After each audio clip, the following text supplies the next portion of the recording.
Thank you, Mr. Chairman. Ms. Page, I mean, all they've just said, look, it's made a lot worse by the inflation that this country's lived with under Joe Biden. The last 3.5 years, prices are up 20% across the board. You know, grocery stores, everything is up. Prices are up, and that's impacting families trying to get their kids fed, get the kids to school, and child care. So, you know, when you take a look at what's happened with inflation in the last 3.5 years, people have been saddled with a lot of pain, a lot of problems affecting their life because of the costs. So to me, inflation makes everything cost more. Americans are being forced to make tough decisions, and part of that involves child care. Child care costs continue to rise. I understand why parents are struggling to make ends meet. In almost every state, child care is surpassing the average rent and mortgage payments. In Wyoming, the average household spends 10 to 14% of their income on child care. Parents are being forced to choose between their jobs and taking care of their kids. So how is the current state of the economy and these increase in prices that's impacted people all across the country, how that's impacting the cost of child care, as well as workforce participation rates, specifically in rural areas? Yeah, I think it's certainly impacting the childcare workforce. We have not yet recovered from the COVID-19 pandemic. Iowa is not immune to that, and nationwide, the childcare workforce has not come back to pre-pandemic levels. I do think that particularly in our rural communities, that continues to be a struggle because there is a lack of childcare access. These are facts.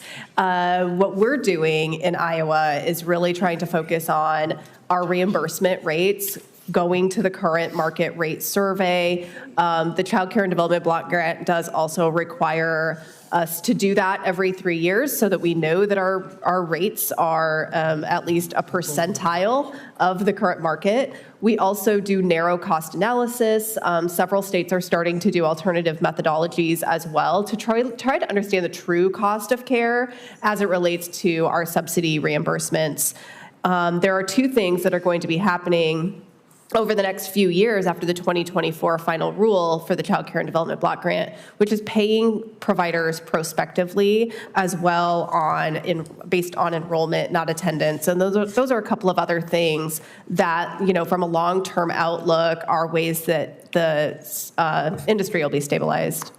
You know, we think of child care deserts, and you do in Iowa as well. We do in Wyoming, areas where child care providers are places where maybe 3 kids vying for a single open child care slot. Nationwide, I think about half Americans live in an area that you could define this way. Without child care, parents have to make rough decisions, tough decisions for them, leave this, move someplace else, or unable to participate in the workforce.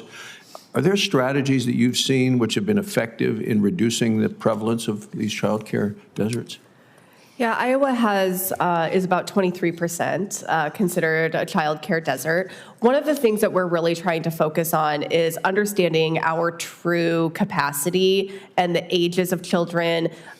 Just saying census data is not enough to understand what a desert means, because we have those families that work non-traditional hours.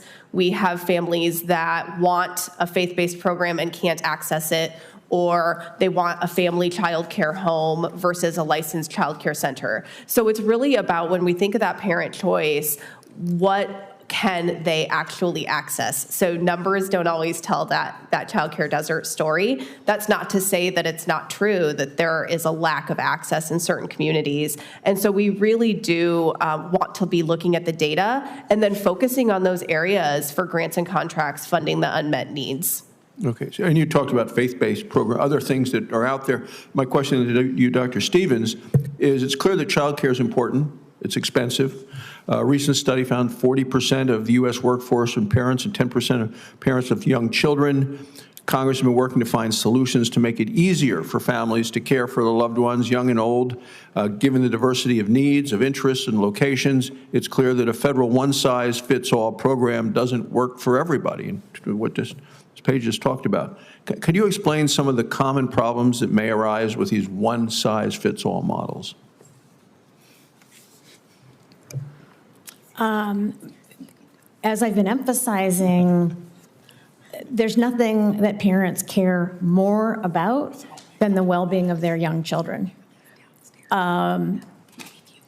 we have to do everything we possibly can to empower them to be making the decisions that they feel good about for their young children. And that's unlike that large federal programs just don't work that way. As I've also said, states play the primary role in children's education, which really means development.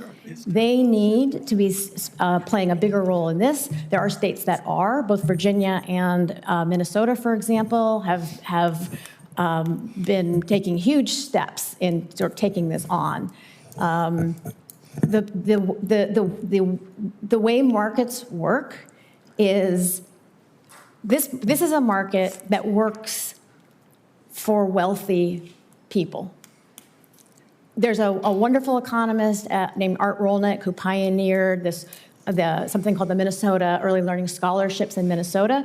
And what he says is, what economists know is demand drives supply, not the other way around.